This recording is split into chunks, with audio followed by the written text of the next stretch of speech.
Ya, jadi intinya hari ini ada kuliah penutup gitu ya, yang sebetulnya saya menyampaikan dan sebetulnya mewakili juga dari teman-teman dosen yang lain gitu.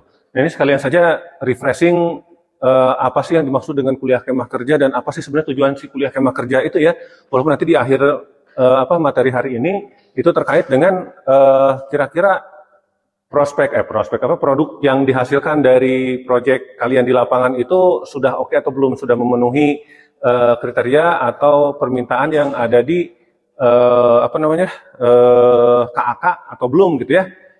Nah, jadi kuliah kemah kerja ini ya seperti yang kalian tahu, ini kuliah wajib tingkat 3 gitu ya, dan ini juga sebetulnya sudah apa ya, dari zaman saya, dari angkatan saya, dari angkatan 80-an, berarti sudah hampir 40 tahun ya kuliah ini ada dan nggak pernah putus 1 tahun pun sejak tahun 80-an.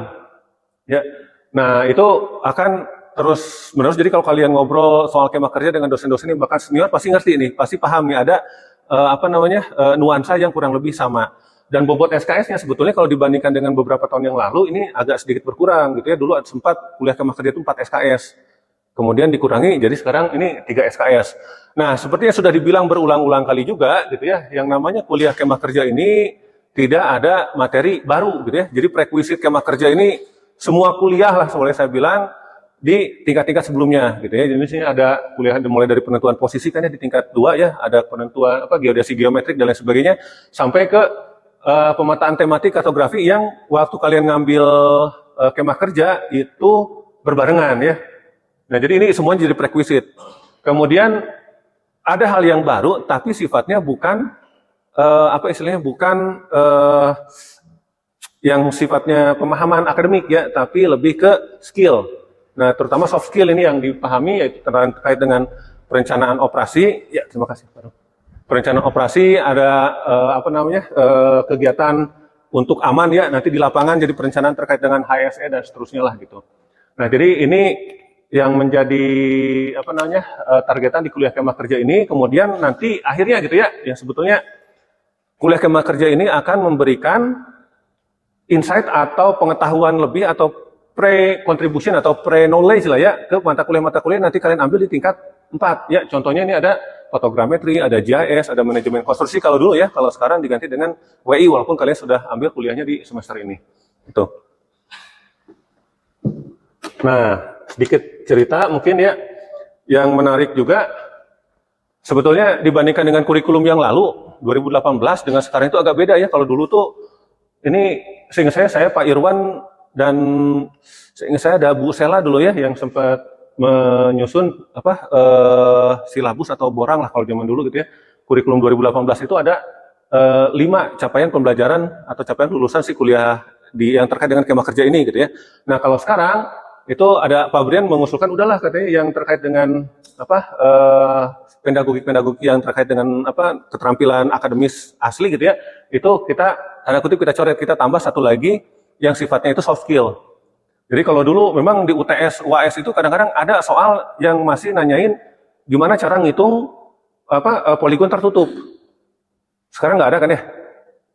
Jadi di UTS, UAS itu pasti yang ditanyakan terkait dengan pola operasi lapangan yang akan kalian lakukan gitu ya. Kemudian terkait dengan standar-standar yang mungkin belum pernah dibahas waktu di kuliah-kuliah lain yang sekarang harus ada nih gitu. Jadi semuanya ini tercakup di yang CPL-CPL yang ada di sini. Sebenarnya CPL itu kan dari prodi ya. Jadi lulusan prodi itu harus memenuhi yang 4 ini berdasarkan kriteria si apa namanya kuliah kemah kerja di sini. Nah, kalau si kuliah kemah kerjanya sendiri itu namanya CPMK gitu ya. Jadi kalian lulus kemah kerja itu diharapkan mampu memenuhi ya 13 kriteria atau capaian mata kuliah di sini. Banyak kan ya. Tapi kalau kalian perhatikan satu-satu, mahasiswa mampu membuat atau mengimplementasikan kurva S. Udah dikerjakan kan? Sudah. Udah diimplementasikan kan? Sudah, ya. Mahasiswa mengerti alur pekerjaan proyek dari awal hingga akhir. Ya kan ya, itu yang dijelaskan dan dialami kan semuanya kan ya. Terus kalau kalian baca satu-satu, terus sampai ke 13 ya, mahasiswa mampu mempresentasikan apa namanya kegiatan lapangan yang telah dilakukan. Nah, ini kan yang akan dikerjakan hari ini. Selain juga yang tentu saja waktu di lapangan 11 hari ya berturut-turut kalian presentasi ya terkait dengan progres harian kalian di lapangan. Nah, sekarang ini progres akhirnya dan memang ini kemah kerja agak spesial dibanding dengan yang lain, karena kalau kemah kuliah yang lain itu kan pembelajarannya problem solving ya, ada apa namanya ya metode-metode tradisional misalnya tatap muka biasa seperti ini nih gitu ya. Kalau yang ini metodenya itu project based, bukan problem based lagi, ini project based. Nah, project based ini seingat saya gitu ya, dulu yang menggagas itu saya dengan Pak Irwan Gumilar tuh waktu di 2015 dulu gitu ya, transisi dari dosen-dosen senior kemah kerja ke yang sekarang kalian alami gitu ya. Nah, itu terkait dengan si CPMK, ini skema pembelajaran tadi saya sudah bilang gitu ya. Kemudian si skema project based learning itu gitu ya, kemudian kita lakukan simulasi. Makanya di depan kuliah ini ada penyampaian kerangka acuan kerja. Kemudian ada proses istilahnya unwitting ya, atau tanya jawab terkait dengan ketidakjelasan kalau ada yang harus dipertanyakan di KAK-nya itu. Udah dialami semua kan ya. Kemudian dari proses unwitting kalian akan menyusun proposal. Proposal kemudian yang membuat juga bukan satu kan, ada beberapa proposal. Itu seakan-akan mensimulasikan kehidupan atau real di kehidupan nyata gitu. Jadi nanti ada banyak perusahaan mengikuti suatu proses tender gitu ya. Dari proses tender itu perusahaan-perusahaan tadi gitu ya menyusun proposal, kemudian proposal itu kita lakukan pemilihan atau istilahnya di sini beauty contest tadi gitu ya, kalian presentasi gitu ya. Kemudian kalian berusaha meyakinkan owner, dalam hal ini kami dosen, tim dosen gitu ya, bahwa proposal kalian itu layak dan mampu ya digunakan atau mampu menyelesaikan permasalahan ini tepat waktu gitu ya, sesuai dengan output yang diharapkan di KAK itu. Nah ini yang menjadi si skema proyeknya itu, atau skema pembelajaran simulasinya ya. Kemudian dari simulasi itu tentu saja kalau proyek kan ada outputnya kan. Ini juga sama, outputnya berupa produk akhir yang ada di deliverable list yang di KAK. Nah itu nanti yang kita minta ke kalian. Nah kemudian skema kegiatannya ya tidak studio. Ada beberapa proyek itu dikerjakan di studio. Kalau kita nggak, dua-duanya ya, lapangan ada, di studio ada. Walaupun di studio nggak 100% dari kalian ngerjain ya. Jadi yang studio itu maksudnya pengolahan data fotogrametri, pengolahan data GPS waktu di awal dulu, gitu. Terus kemudian pengolahan data topografi sampai jadi kontur dan peta detail situasi di produk akhir yang akan kalian presentasikan hari ini gitu kan ya. Nah yang sekarang yang istimewa kegiatan lapangannya 12 hari. Kalau tahun lalu 10 hari ini gitu ya. Nah tapi in between saya penasaran, dana yang kalian kumpulkan akhirnya dikembalikan lagi atau dijadikan dana angkatan atau dana IMB ini? Punten saya nanya. Dibalikin ya, nggak apa jadinya tabungan ya. Satu orang dapatnya berapa kira-kira data? Oh, cuma motong 20.000 aja, berarti kembali hampir berapa? 600.000 ya? 1 juta, 1 juta lebih. Wah, keren ini hitung nabung ya, jadi. Tapi jangan beli HP ya, dari itu. Oke, nah sebetulnya gitu ya, yang dibahas atau yang dikerjakan di kemah kerja, simulasinya itu terkait dengan dunia surveying atau dunia pemetaan. Nah, surveying ini kata lainnya ya, asal kalian tahu FYI gitu ya. Kata lain dari surveying itu adalah geomatik. Jadi, by definition, geomatik itu bukan geoinformatik, ya, bukan geomatematik. Tapi geoinformasi itu atau geomatik itu adalah nama lain dari surveying. Ada yang baru tahu? Ya, jadi, kita kan prodi itu geodesi, geomatika. Geodesinya itu sainsnya, geomatika itu adalah aplikasi dari geodesinya itu. Aplikasinya berupa apa? Surveying di sini. Nah, surveying itu apa? By definition ya, kalau dari ngutip dari ACSM ya, dari American Congress on Surveying and Mapping gitu ya. Yang namanya surveying itu adalah science and art. Ilmu dan seni. Ya. Nah, walaupun di dalamnya nanti di definisi-definisi yang lain itu menyebutkan juga ada teknik atau engineering. Jadi ada engineering untuk melakukan survei. Gitu, makanya ada buku, ada literatur namanya engineering survey. Gitu. Tapi sebenarnya ya di sini nih science and art itu aplikasinya adalah si surveying tadi gitu ya. Nah, kemudian making of all essential measurements. Jadi melakukan pengukuran yang esensial. Jadi bukan sekedar penting ya, tapi esensial gitu ya. Untuk apa? Untuk menentukan posisi relatif. Nah, ini kata kuncinya saya garis bawahi, untuk menentukan posisi relatif. Kata kunci keduanya apa lagi? Ya. Poin apa? Posisi apa? Posisi titik, ya. Posisi titik atau physical gitu ya, and cultural details. Jadi cultural details itu maksudnya bisa jadi objek-objek antropogenik gitu ya.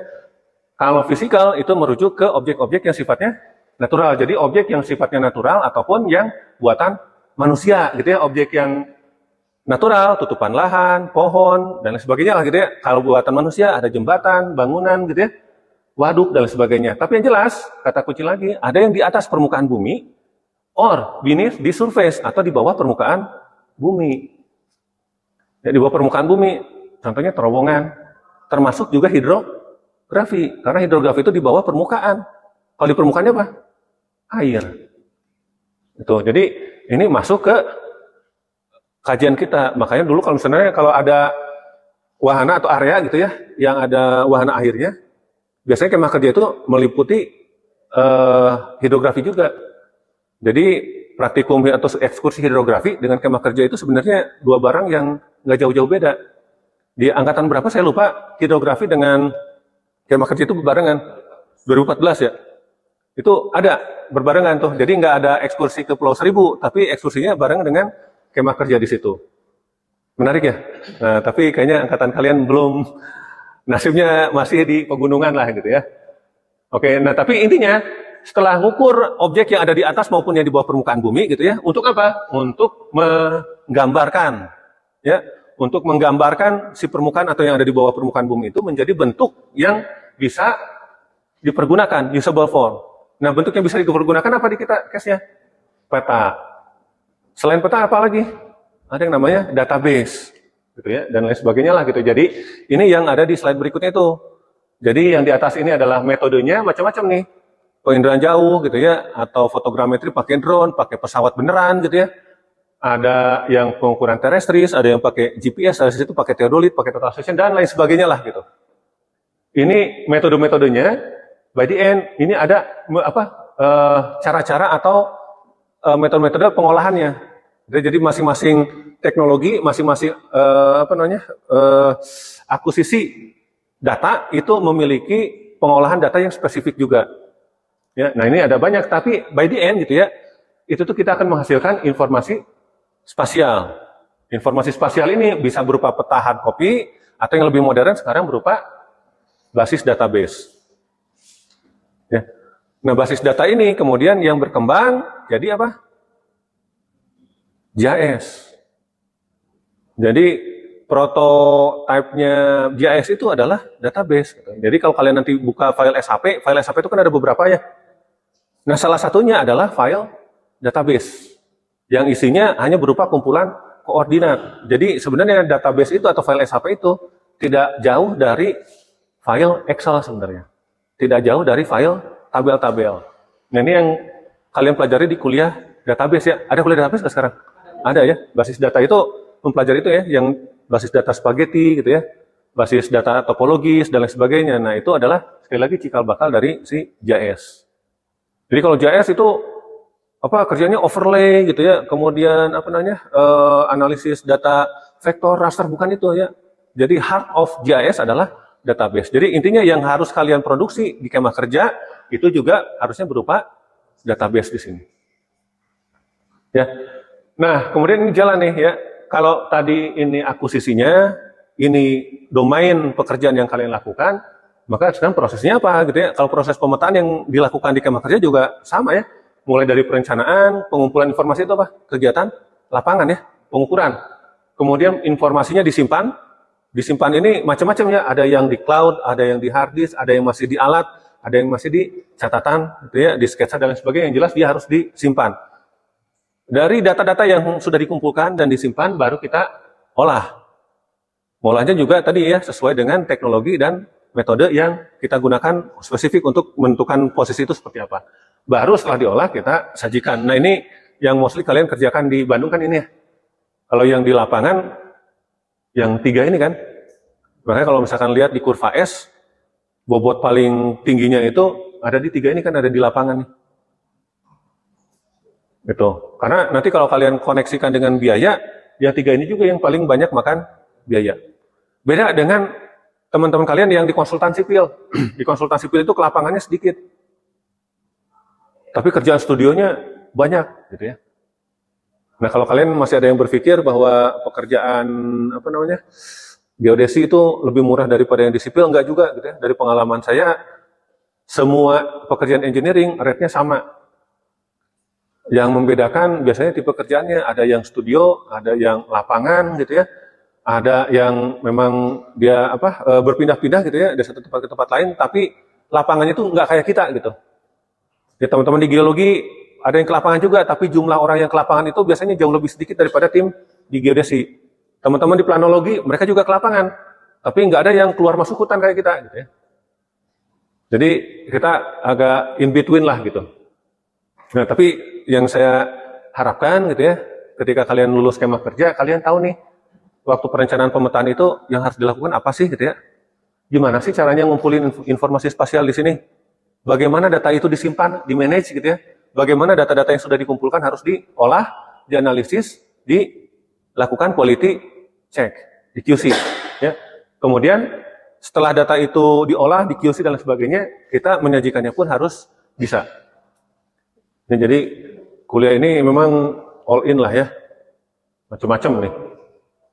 Oke, nah, tapi kalau tahapan kegiatan lapangan sebetulnya udah dilakukan semua ya. Jadi kalau ini sebenarnya slide ini saya persiapkan untuk disampaikan ke Pak Dekan dulu waktu zaman Pak Irwan Melano ya jadi dekan, zaman COVID gitu ya. Jadi sebelum ke lapangan saya kebetulan jadi koordinator kema kerjanya, diminta untuk meyakinkan dekanat gitu ya bahwa kema kerja ini aman untuk dilakukan ke lapangan gitu. Nah, jadi ya deg-degan juga gitu ya waktu itu, tapi saya sampaikan bahwa kegiatan lapangan ini bukan serta-merta dengan persiapan 1-2 hari, 1-2 minggu, jadi ini gitu ya, tapi persiapannya ini sudah panjang gitu ya, 1 semester bahkan. Dilakukan dengan dilanjutkan dengan mobilisasi. Nah, mobilisasi itu ya saya menjelaskan lah bagaimana proses dari lapangan selama perjalanan sampai dengan nanti di tempat tujuan sebelum melakukan pengukuran itu, kita jelaskan juga gitu ya. Nah, tapi akhirnya pada intinya kalian harus sudah bisa kembali menjelaskan ya ke siapapun gitu kalau misalkan nanti ada kegiatan lapangan di kalian ya di proyek yang lain atau di kesempatan yang lain, ini harus bisa dijelaskan dengan baik gitu ya. Masuk ke kegiatan survei, demobilisasi dan pengolahan data itu ya semuanya kan udah kebayang semua ya. Ada yang masih belum kebayang? Ada satu tahapan yang mungkin kalian kelewat gitu selama 1 semester ini? Nggak ada kan ya? Semuanya ngalamin ya. Karena kalau ada satu tahapan yang tidak dialami, kemungkinan nilainya tidak akan maksimum atau bahkan tidak lulus bahkan. Ya harus ngulang tahun depan. Tahun ini kan nggak ada yang absen ke lapangan kan? Hadir semua kan ya di lapangannya. Iya. Ada angkatan ada 1-2 orang gitu yang nggak ikut ke lapangan, ya akhirnya dia ikut lagi tahun depannya walaupun selama 1 semester itu dia hadir kuliah itu. Ya termasuk saya ya. Saya pas jadwal ke lapangan, saya dirawat ya. Walaupun 1 semester sebelumnya sama seperti kalian ya. Saya latihan, saya bikin proposal, perencanaan dan lain sebagainya. Tapi pas mau ke lapangan, saya sakit mau dirawat, ya udah saya ngulang kuliah di tahun berikutnya, bukan semester berikutnya. Nah untuk waktu saya kuliah itu masih 5 tahun programnya, bukan kayak kalian 4 tahun itu. Jadi waktu saya ikut kema kerja tidak mengganggu kelulusan lah gitu. Oke, nah at the end ya, ini yang mungkin secara tidak langsung harusnya kalian peroleh nih. Saya tidak ngajarin gimana sih manajemen cakupan proyek gitu ya. Saya nggak ngajarin gimana sih manajemen komunikasinya gitu ya. Manajemen komunikasi proyek itu bisa jadi komunikasi internal ya antara kelompok, antara kalian sendiri dengan komunikasi antara kalian dengan pihak lain di luar ya, pihak desa, pihak penyedia konsumsi, warga ya. Ada yang tukang dagang mungkin dengan anak-anak yang lain gitu ya, dengan host tempat tinggal kalian gitu. Itu kan ada komunikasi semuanya kan. Itu masuk sebenarnya ke komunikasi proyek. Nanti kalau kalian proyek beneran, itu juga dilakukan. Datangin dulu ke pemerintah setempat, cek dulu keamanannya di sana gimana sebelum kalian terjunkan tim pengukuran. Sebelum semuanya clear, jangan dulu terjun. Tapi dari yang kalian alami selama di lapangan, sebelumnya juga sampai sekarang, ini semuanya harusnya terinternalisasi lah istilahnya gitu ya. Terinternalisasi itu maksudnya ya kalian paham, kalian menjelaskan itu nggak usah lihat lagi definisinya. Jadi kalau kalian diminta, oh ini manajemen mutu proyek, oh kalian tahu nih gimana cara melakukan atau mengecek mutu hasil pekerjaan kalian itu. Gitu. Ya. Nah terakhir gitu ya, ini ukuran dari keberhasilan proyek gitu ya. atau dari pekerjaan kalian itu sebetulnya cukup diukur dari 3 hal saja. Ini saya sajikan dari banyak hal ya, dan kemudian sebetulnya ini saya dapat dari salah satu rekan di sipil, ada namanya kakak di sipil itu manajemen konstruksi gitu ya. Nah, salah satu pentolannya itu waktu saya ikut rapat, dia keluar 3 poin di sini. Nah, ini yang saya sampai sekarang ingat walaupun baru 1 kali mendengar gitu ya. Jadi intinya kalau di proyek itu berhasil atau tidaknya bisa diukur dari 3 hal. Yang pertama, dia harus tepat guna. 2, tepat waktu. 3, tepat finansial atau tepat anggaran. Ya, tepat guna maksudnya apa? Tepat guna itu proyek itu menghasilkan produk yang sesuai dengan yang dipersyaratkan di awal atau di kerangka acuan kerja dengan standar mutu yang dipersyaratkan juga. Jadi itu yang namanya tepat guna. Yang kedua, tepat waktu. Tepat guna dipenuhi, tapi kalau waktunya molor 2 tahun, 3 tahun, itu proyeknya nggak berhasil. Ya pasti kalau tidak tepat waktu, anggarannya membengkak. Ya, jadi sekali lagi 3 ini menjadi tolok ukur atau yang menjadi jargon lah ya, yang paling gampang diingat. Nanti kalian bisa tanya sendiri di satu pekerjaan, di satu proyek, balik kalian sebagai pengawas, sebagai owner, atau sebagai pelaksana, tanyakan yang 3 ini saja. Apakah saya sudah tepat guna, tepat waktu, dan tepat anggaran, atau tepat finansial gitu ya. Nah, kalau kalian nanti suatu saat kerja di PUPR gitu ya, ini keluar juga. Kerja di Dinas Perhubungan, ini keluar juga. Kenapa saya tahu? Karena dosen yang di sipil itu ngajar juga di Kementerian PUPR, di Kementerian Perhubungan gitu ya. Di Departemen Sumber Daya Air dan lain sebagainya. Ini yang diajarkan intinya kalau proyek, 3-3-nya harus terpenuhi. Kalau tidak terpenuhi, maka bisa jadi muncul asumsi atau anggapan, dugaan korupsi. Ya, walaupun kalian tepat guna, tepat waktu, tapi anggarannya nggak sesuai. Kalian bisa diduga korupsi. Anggarannya udah benar nih, sesuai RAB. Waktunya benar, tapi barangnya nggak kepake. Korupsi juga kan? Barangnya kepake, anggarannya benar, tapi kok waktunya molor-molor terus nih. Jangan-jangan ini ada kong kali kong nih, gitu ya. Jangan-jangan ada permainan nih. Itu kan ujung-ujungnya juga korupsi. Nah, jadi nanti kalau kalian demo, ya, kalau kalian mengkritisi suatu pekerjaan, ya, ada demonstran nggak di sini? Yang suka demo-demo gitu ya, ada tukang kritik gitu ya. Nah, at least kalian bertanya dulu ke diri sendiri atau kita lakukan pengecekan apakah program-program pemerintah tadi gitu ya, apakah sudah memenuhi yang 3 di sini. Kalau tidak memenuhi ya layak kalian demo, termasuk juga kalian ya.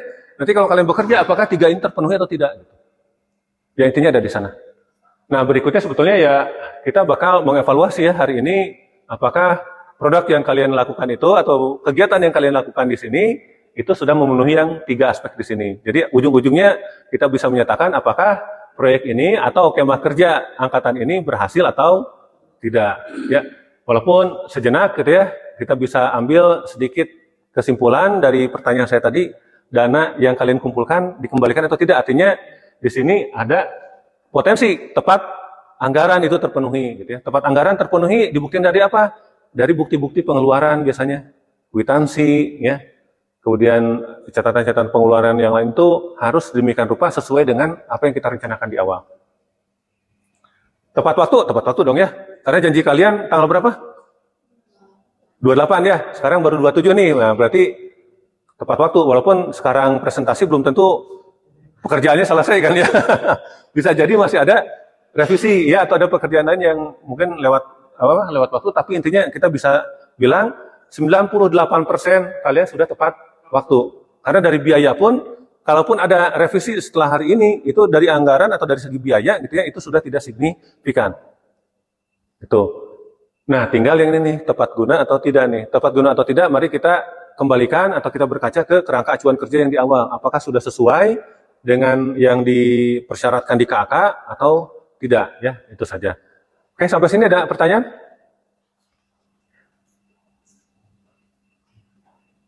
Silakan, Yasin, ada yang mau ditanya? Ya. Ya, tadi kan di awal dijelaskan ya Pak, terkait bahwa kemah kerja ini memiliki beberapa apa ya, makul wajib yang sebelumnya ya, prerequisite ya namanya. Nah, apabila misalkan kalau misalnya ada beberapa mahasiswa yang terindikasi chemicalnya itu dinilai di bawah rata-rata lah gitu daripada yang lain, itu apakah bisa menjadi indikasi juga bagi matkul frekuensi tadi Pak buat ini patokan berarti matkul sebelumnya harus ditingkatin? Ini padahal kita nggak janjian nanya itu ya. Tapi ini pertanyaan bagus ya. Jadi saya jawabnya gini aja lah. Ini pertanyaan dari Yasin itu kayak kalian nanya, apakah TKA atau tes kemampuan akademik anak-anak SMA gitu ya, itu perlu atau tidak? Perlu nggak? TKA itu menurut kalian perlu atau nggak? Kalian kan nggak dapat TKA kan? Nah, kalian bisa dapat apa? Bisa bilang perlu karena mungkin kalian nggak ngalamin susahnya ya. Tapi kalau misalkan sekarang kalian berpikir dengan jernih lah, perlu nggak TKA? Kenapa perlu? Satu, oke. Ada lagi? Standarisasi ini kata kuncinya. Satu lagi ada yang lebih penting dari standarisasi sebetulnya. Evaluasi. Jadi TKA itu tidak menentukan seseorang itu lulus atau tidak, sebenarnya oke. Tapi yang jelas, nilai TKA itu harus jujur. Kenapa harus jujur? Karena untuk evaluasi.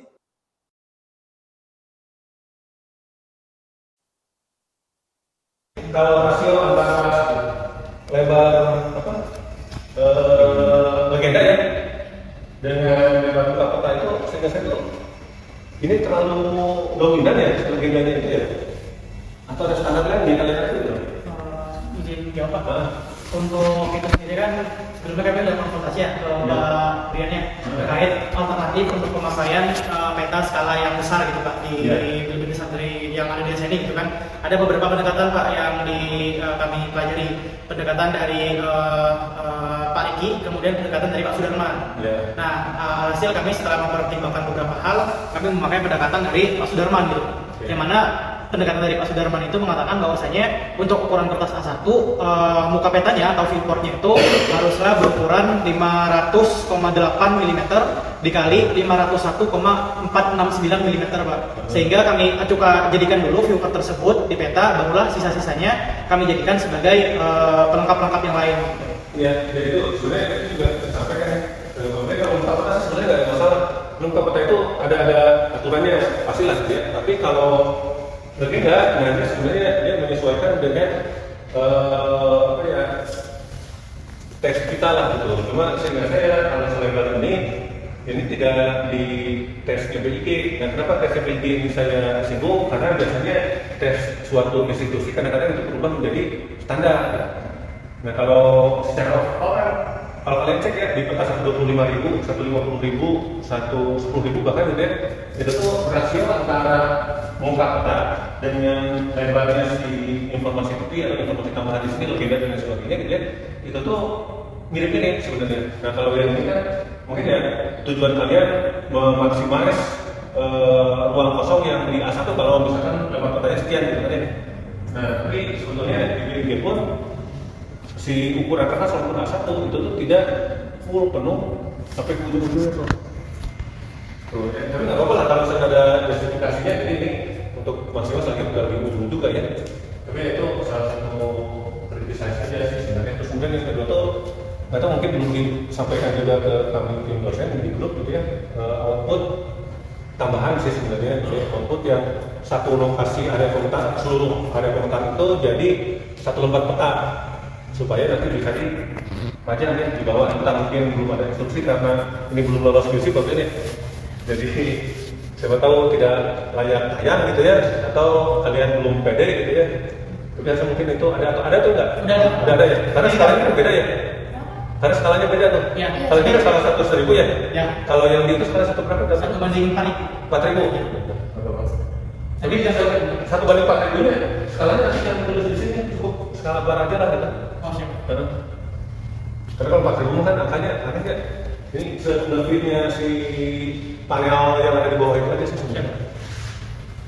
Oke, mungkin sekian dulu nih dari saya kembalikan dulu ke Pak Adrian ya sebelum ke kalian. Pak Adrian.